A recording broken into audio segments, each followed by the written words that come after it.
Small groups of people that go a certain amount of time without any visitors, they become closed off and they don't even know it. Rhea and I we always go by numbers, right? We live and die by the numbers because that's how we make all of our decisions. So we track everything that you can think to track. When you hit rough patches, the first thing that I always ask myself is I go back and I figure, what are we doing different?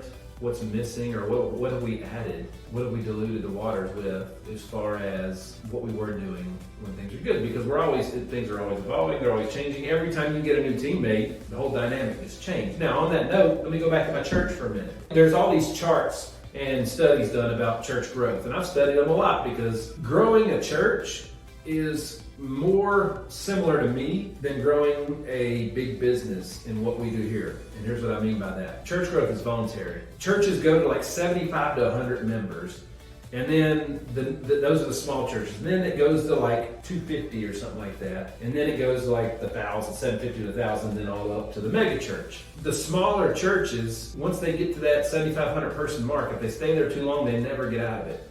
It gets stagnant. Here's what I mean by that. Small groups of people that go a certain amount of time without any visitors, they become closed off and they don't even know it. So literally the welcome sign is turned off and you don't even know. That's why it's so important that when we're building our teams, that one, there is always underclassmen, new blood put in there, because one, it teaches the people that are the freshmen, they need to have the opportunity to be the sophomore at some point in time, right? We've tried that, we learned that. And that new blood, it makes everybody change, because now all of a sudden there's somebody they got to get to know, there's new people in here, we got to act the right way, first impressions, everything. So put our best foot forward. That's kind of like really important when we're building our teams, but that's also usually, you can go back to that's usually the source of the change. So if you're not performing where you want to be, go back to before your last team member was added and say, what were you doing before that?